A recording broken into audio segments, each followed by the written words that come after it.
Olá, pessoal! Bem-vindos e bem-vindas a mais um episódio do podcast Diálogos Olimpianos, podcast produzido pelo Grupo de Estudos sobre o Mundo Antigo Mediterrâneo, o GEMAN. Eu sou a Lara Barbosa de Oliveira, estudante do curso de História da Universidade Federal de Uberlândia e membro do GEMAN. No episódio de hoje, eu irei apresentar brevemente o livro Cleópatra vai à Escola, organizado pela professora Semiramis Corsi Silva, da UFO, lançado pela EDUP, editora da Universidade de Pernambuco, e disponível em e-book gratuitamente para download. O livro, composto por capítulos introdutórios e materiais didáticos com conteúdo sobre os debates em torno das representações modernas de Cleópatra, a rainha mais famosa e enigmática da história. Os capítulos que compõem o livro foram desenvolvidos nos estudos da disciplina de Estágio Supervisionado 2 do curso de História da Universidade Federal de Uberlândia, no segundo semestre letivo de 2024, sob responsabilidade da professora Semiramis. As autoras e autores eram, na ocasião, em sua grande maioria, estudantes do sexto semestre do curso de História da UFO. Apenas uma das estudantes já era, na ocasião de elaboração do material, graduada em História Bacharelado, e no momento cursava licenciatura no mesmo curso. Portanto, são professoras e professores de História em formação, e futuros pesquisadores e pesquisadoras empenhados em criar estratégias didáticas para tratar de um conteúdo complexo e que envolve, como comentado, várias disputas. São estudantes dedicados em transpor o conteúdo estudado em sala de aula na universidade para a sala de aula das escolas. Eu, Lara, no caso, sou uma das estudantes que elaboraram o material. Mas antes de falar de cada capítulo, eu vou introduzir vocês no tema propriamente, falando rapidamente sobre quem foi Cleópatra. Cumpre mencionar que o roteiro desse episódio que eu estou apresentando para vocês é parte da apresentação do nosso livro, elaborada pela professora Semiramis, bem como esse roteiro foi escrito por ela para minha apresentação. Mas vamos agora conhecer um pouco sobre a famosa Cleópatra do livro. Cleópatra Filopátora, ou Cleópatra VII, viveu entre os anos de 69 e 30 antes da Era Comum e foi a última governante do Egito, além de a mais famosa rainha da antiguidade. Sua fama se deve ao fato de ser a governante de uma das regiões mais ricas do mundo antigo, mas especialmente por ser a regente no contexto em que o Egito foi dominado pelos romanos, no final do século I, antes da Era Comum. Cleópatra governou, primeiramente, ao lado de seu irmão e marido, e depois como regente do filho mais velho. Como hábil estrategista, Cleópatra tentou alianças com os principais generais da época, Júlio César e depois Marco Antônio, unindo-se a eles em relacionamentos afetivos que geraram filhos, entre eles Cesarião, Ptolomeu XV, o último faraó do Egito, que por ser criança foi regido pela mãe como governante. Mas as estratégias de Cleópatra não foram suficientes para criar um império romano-egípcio, talvez o que ela vislumbrasse, e o Egito acabou se tornando uma província romana sob o controle de Otávio, ou Otaviano, o futuro Augusto. Após a vitória na Batalha do Ácio em 31 antes da Era Comum, onde a frota marítima de Otávio enfrentou a união das frotas de Marco Antônio e Cleópatra. Cleópatra e Marco Antônio morrem após essa derrota. Historiadores gregos e romanos antigos dizem que eles teriam se suicidado, o que é possível, talvez forçados pelo próprio Otávio. Por conta de sua relação político-amorosa com os generais de Roma, a propaganda política romana não deixou de atacar Cleópatra fortemente, levando a cabo uma verdadeira campanha de difamação de sua imagem.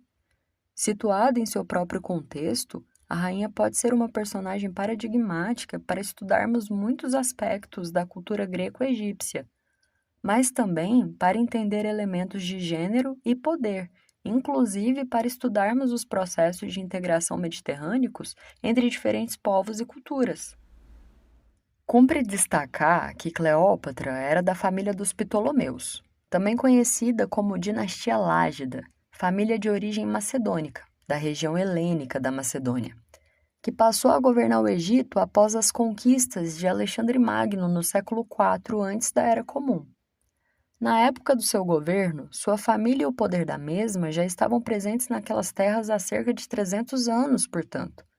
Essa sua ascendência grega levou a modernidade a pensá-la como branca. Afinal, no imaginário moderno, uma Grécia antiga, tida como o berço do Ocidente, só pode ser inteiramente branca. Por outro lado, a partir do século XX, na esteira da reivindicação da negritude dos antigos egípcios, vimos crescer uma reivindicação dos movimentos afrocêntricos em relação à sua também possível negritude. Tais movimentos têm lutado para mostrar como o Egito Antigo foi retirado da África no ensino de história e, consequentemente, a negritude da sua população foi apagada. A arte dos séculos que viriam consolidou a imagem de Cleópatra como uma mulher branca e sensual, que usa das artimanhas do sexo para conseguir seus objetivos. O orientalismo do século XIX em diante a transformou, junto com o Egito, no outro dos gregos e dos romanos. Fixou o Egito no espaço asiático e o retirou da África. Construiu-se uma Cleópatra branca, mas fatal, uma femme fatale. Cristalizada entre tantas na mais famosa delas, a personagem interpretada por Elizabeth Taylor no filme Cleópatra de 1963. Os movimentos afrocentristas do século XX, por sua vez, na esteira da defesa de um Egito africano e negro, trouxeram Cleópatra para suas lutas.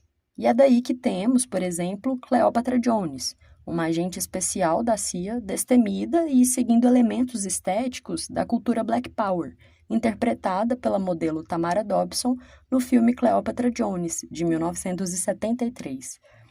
Uma rainha plural envolta em várias possibilidades de abordagem. Plural em seu próprio contexto, de ascendência macedônia, mas governando o Egito, onde sua dinastia já governava há séculos, relacionando-se com Roma e tendo filhos com alguns de seus principais generais. O cinema e outras mídias não deixaram de explorar tal complexidade, e é essa complexidade que a gente pretende tratar no material didático que aqui se apresenta. Nos modelos que escolhemos para usar nos nossos materiais didáticos do livro Cleópatra vai à escola, ela é doce, extremamente branca e infantil no filme César e Cleópatra, de 1945. É uma bela governante arrogante e nariz arrebitado na HQ Asterix e Cleópatra, de 1965, e uma mulher negra e forte na série Rainha Cleópatra, de 2023. Estas são apenas algumas das várias Cleópatras que temos em representações modernas. Elas mostram a transformação da representação da rainha na modernidade, extremamente branca no filme de 1945, um tanto mestiça na HQ, tem a pele mais escura que a dos romanos, mas tem o nariz arrebitado, e negra na representação mais atual, a da série televisiva. Portanto, o que vemos é que são diversas as Cleópatras envolvidas em lutas, espaços de dominação, padrões de beleza e de gênero, lugares sociais e, certamente, poderes em disputa. Foi percebendo essa possibilidade de trabalhar com uma amplidão de temas nas aulas de história que propomos este material didático, que se apresenta em formato de 3 capítulos.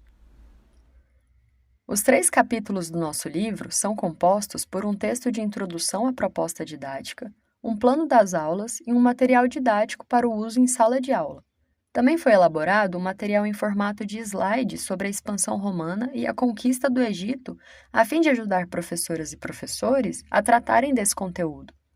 O livro ainda conta com uma apresentação da professora Semiramis, que é basicamente o conteúdo desse episódio, e um prefácio escrito pelo professor doutor José Maria Gomes de Souza Neto, professor da Universidade de Pernambuco, a UP. Das várias possibilidades didáticas com a antiga rainha do Egito, as escolhas foram o filme de 1945, César e Cleópatra, o 6º volume da HQ Asterix, Asterix e Cleópatra, e a série televisiva Rainha Cleópatra, da Netflix, que eu já citei.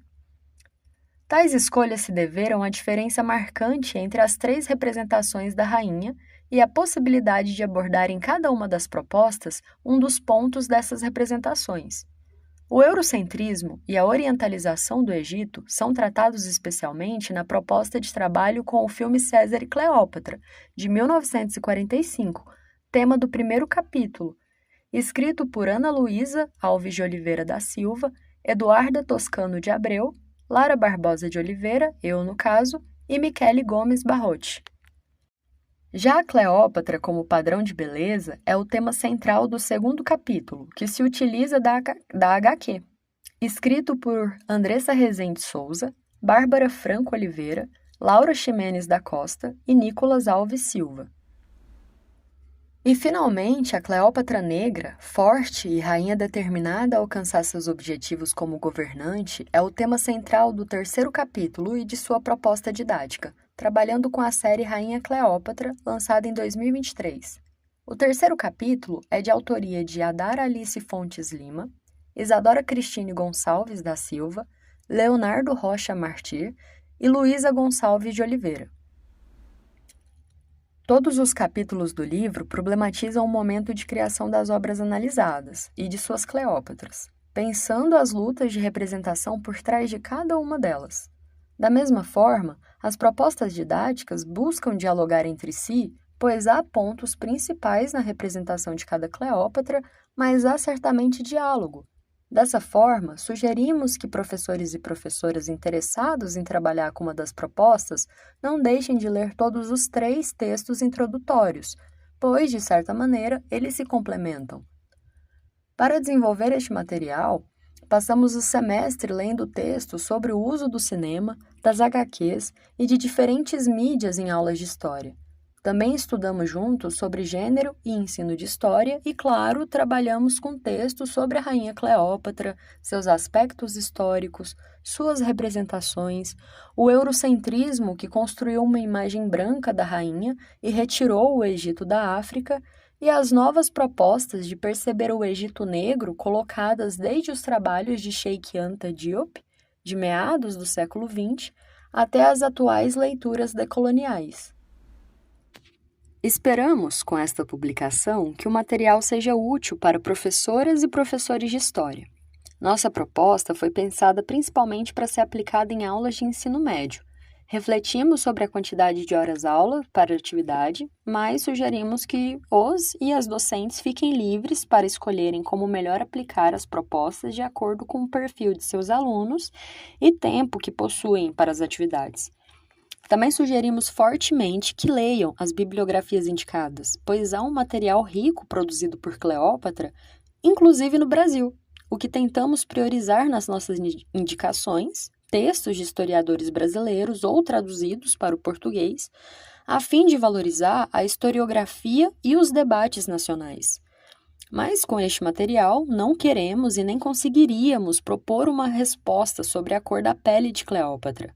O que gostaríamos é mostrar como esse debate é contemporâneo e diz respeito aos problemas da modernidade, como bem mostrou a historiadora Ella Chorra no texto Desorientar Cleópatra, um tropo moderno da identidade, publicado em 2004 pela revista Cadernos Pagou. Cumpre destacar também como os materiais propostos nesse livro se enquadram nas novas propostas de pesquisa e de ensino de história antiga que estão sendo realizadas e debatidas pelos especialistas nos últimos anos. Essas novas propostas envolvem a descentralização do enfoque eurocêntrico da história greco-romana, não apenas valorizando outras culturas e as interações entre os povos da antiguidade, mas também pensando a diversidade cultural das antigas histórias da Grécia e de Roma e sua construção historiográfica eurocentrada. Ademais, esses novos enfoques propõem o estudo das mulheres na antiguidade, dos escravizados, dos camponeses e de outros grupos subalternizados, além de valorizar as experiências culturais diversas, religião, cotidiano, gênero, etc. Assim, este nosso material permite uma série de reflexões sobre a história antiga, alinhadas a estes novos debates. Termos como Oriente versus Ocidente, civilização versus barbárie, e até o próprio conceito de antiguidade clássica têm sido questionados por historiadores e historiadoras. Isso estimula uma reflexão crítica sobre as bases da historiografia tradicional, o que pode ser feito em sala de aula tendo como base as propostas aqui reunidas. E por fim, não podemos deixar de mencionar que em 25 de setembro de 2024 foi promulgada a Lei nº 14.986, que inclui a obrigatoriedade de abordagens fundamentadas nas experiências e nas perspectivas femininas nos conteúdos curriculares do ensino fundamental e médio, públicos e privados. Segundo a lei, citando, as abordagens a que se refere esse artigo devem incluir diversos aspectos da história, da ciência, das artes e da cultura do Brasil e do mundo, a partir das experiências e das perspectivas femininas, de forma a resgatar as contribuições, as vivências e as conquistas femininas nas áreas científica, social, artística, cultural, econômica e política. Em nossa leitura, essa lei vem para reforçar algo que nos chama atenção nos estudos de gênero. É preciso incluir as mulheres na história e, principalmente, é preciso problematizar a construção generificada da história a partir de relações de poder. Lembrando a proposta da historiadora Joan Scott em relação ao uso historiográfico do conceito de gênero como categoria de análise.